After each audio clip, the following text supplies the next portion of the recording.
Welcome to MPPSC edu group.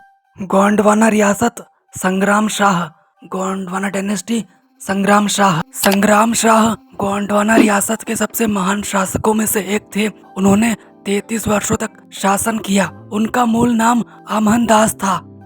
उत्तराधिकार के लिए पिता की हत्या। उनके पिता का नाम अर्जुन दास था। संग्राम शाह ने अपने पिता के शासन काल में ही विद्रोह किया। अर्जुन दास के दो बेटे अमन दास और जोगी दास थे। अर्जुन दास ने अमन दास के विद्रोह से परेशान होकर अपने छोटे बेटे जोगी दास को शासक नियुक्त किया। क्रोधित होकर अमन दास ने षड्यंत्र पूर्वक अपने पिता अर्जुन दास की हत्या कर दी, जिसके कारण अमन दास को जनता ने बंदी बना लिया। इस परिस्थिति का फायदा उठाकर रीवा नरेश वीर सिंह देव ने गढ़ा पर आक्रमण कर विजय प्राप्त कर ली, परंतु अमन दास द्वारा अपने कृत्य के लिए माफी मांगने के कारण वीर सिंह देव ने उसे गढ़ा का राज्य लौटा दिया। इस घटना का उल्लेख माधव द्वारा रचित वीर भानुदय काव्य में मिलता है।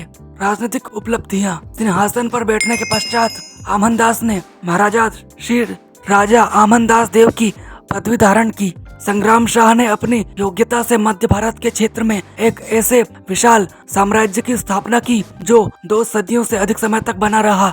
इब्राहिम लोदी का भाई जलाल खान जब भागकर गोंडवाना रियासत में आया तो उसे गिरफ्तार करके इब्राहिम लोदी को सौंप दिया। संग्राम शाह ने आसपास के राज्यों को पराजित किया और राज्य की सीमाओं का विस्तार किया। रामनगर शिलालेख और गणेश वर्णनम के अनुसार संग्राम शाह का 52 गढ़ों पर अधिकार था। इस आधार पर उन्होंने 52 गढ़ाधिपति की उपाधि धारण की। संग्राम शाह ने गुजरात के सुल्तान बहादुर शाह को रायसेन विजय में सहायता दी, जिसके फलस्वरूप बहादुर शाह ने अमन दास को संग्राम शाह की पदवी से सम्मानित किया। संग्राम शाह के उत्तर पूर्व में बघेल शासक वीर सिंह देव से मित्रतापूर्ण संबंध थे।